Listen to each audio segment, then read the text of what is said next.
तो देखिए हम जो यहाँ पे मैकेनिक्स पढ़ रहे थे, इस मैकेनिक्स में आज हमारा टॉपिक है मैकेनिक्स का law of conservation of linear momentum. तो कंजर्वेशन ऑफ लीनियर मोमेंटम क्या होता है, देखिए पहले हम इसको पूरा डिराइव करवाते हैं, फिर आपको इसी में से जो कंक्लूजन होगा उससे आपको समझा देंगे। तो बेसिकली देखिए लीनियर मोमेंटम की बात हो रही है। लीनियर मोमेंटम का फॉर्मूला क्या होता है, P equals to M into we.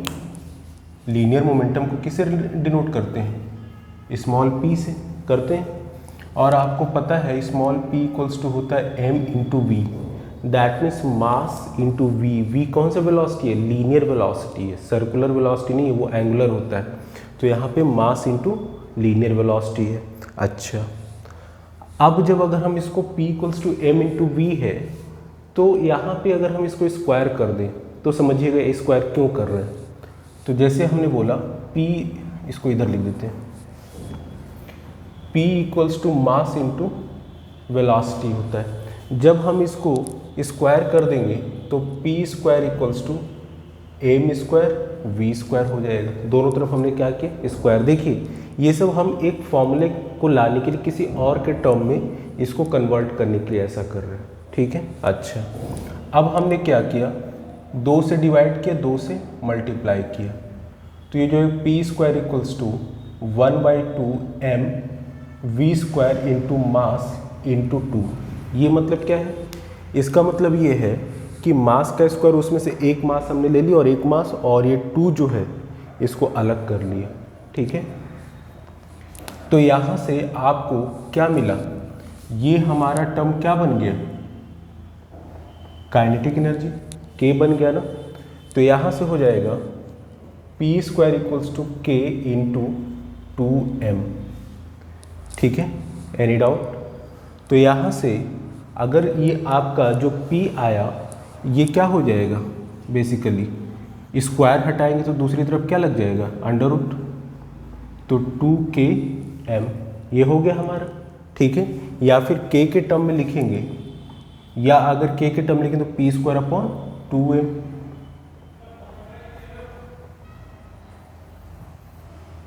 तो हमारा ये 2 टर्म आ गया, ठीक है। अब यहाँ पे देखिए, तो लीनियर मोमेंटम हमारा काइनेटिक एनर्जी के टर्म में ये आया है, ठीक है। अच्छा, अब यहाँ पे एक और फॉर्मूला है, हमें बेसिकली कंजर्वेशन निकालना है ना।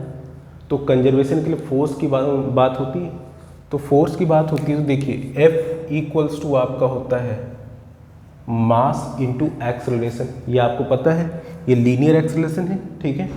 अच्छा, और अगर हम F equals to M A लिखते हैं, एक्सेलरेशन क्या होता है, differentiation with respect to time of velocity. Video में आ रही है, ठीक है।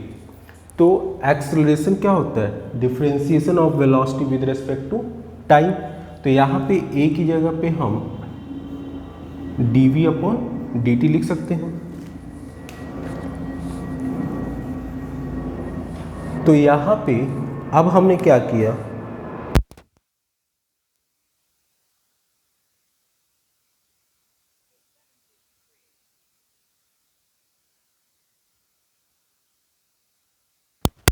ये हमने क्या किया, यहाँ पे ये मास को अंदर मल्टीप्लाई कर दिया।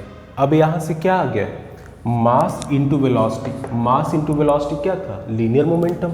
तो यहाँ से आ गया F equals to D by D T of P। ये आ गया ना। यहाँ से हमारा क्या आ गया कि ये जो है यहाँ पे डिफरेंशिएशन आ गया लीनियर मोमेंटम का विद रिस्पेक्ट टू टाइम। अच्छा, एक चीज़ और यहाँ पे इम्पॉर्टेंट है, अगर हम यहाँ पे देखिए,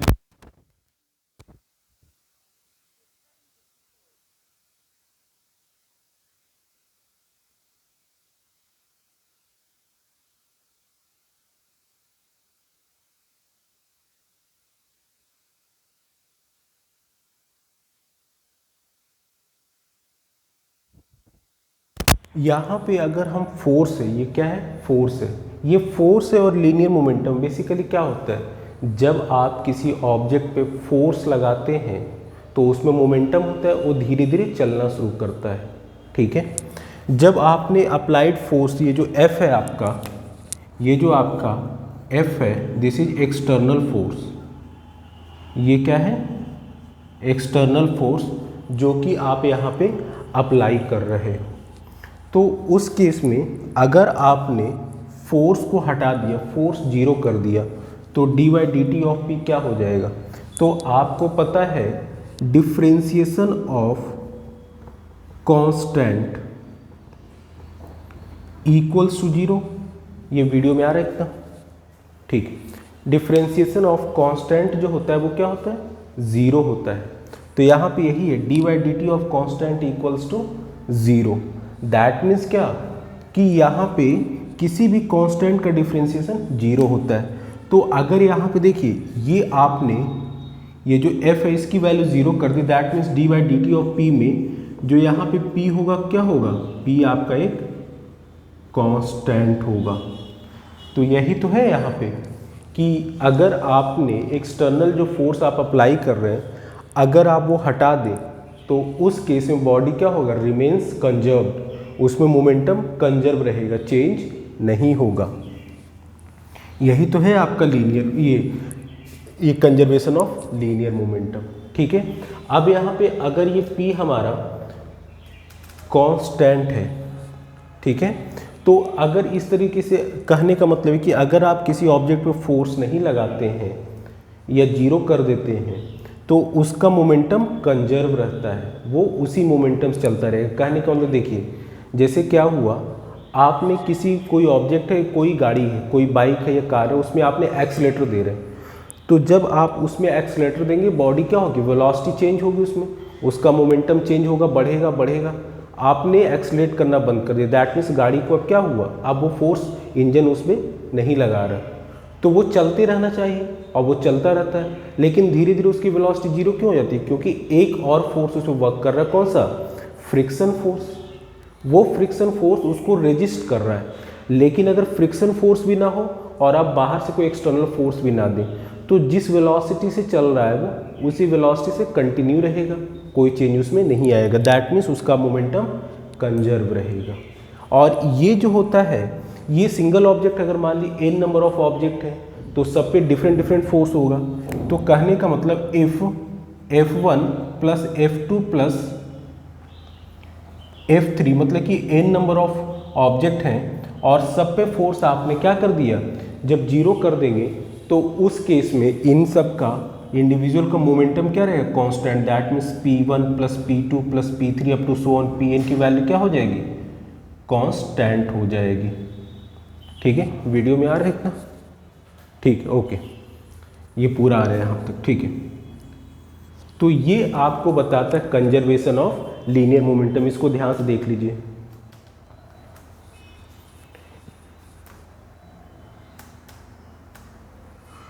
अब यहाँ पे जैसे मान लीजिए कि दो ऑब्जेक्ट है, ठीक है, इतना समझ में आ गया। अब इसमें कहाँ लें, तो चलिए अब इसको डिलीट करके दो ऑब्जेक्ट का हम देखते हैं, ठीक है।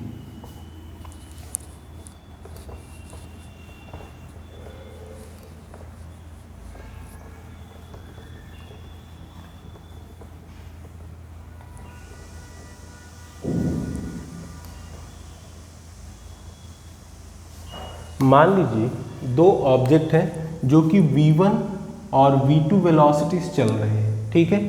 इनका मास m1 है, इनका मास m2 है, ठीक है। आ रही बात समझ में। अब यहाँ पे समझिएगा क्या होगा। अब जैसे हमने यहाँ पे कहा कि इनिशियली एट रेस्ट है, ये क्या है इनिशियली दो पार्टिकल का एक ऑब्जेक्ट है, मतलब दो पार्टिकल एक दो इस सिस्टम में है, ठीक है। अब इनिशियली अगर ये रेस्ट पे है तो दैट मीन्स इस पूरे बॉडी का मोमेंटम क्या होगा जीरो होगा। तो दैट मीन्स यहाँ पे P I equals to P F, तो यहाँ पे m1v1 plus m2v2 equals to zero, तो यहाँ से लिख देंगे m1v1 equals to minus m2v2। तो इस तरीके जब हम न्यूमेरिकल आएगा तो हम करवाएंगे, बेसिकली बस ये आपको समझना था। चलिए, थैंक यू।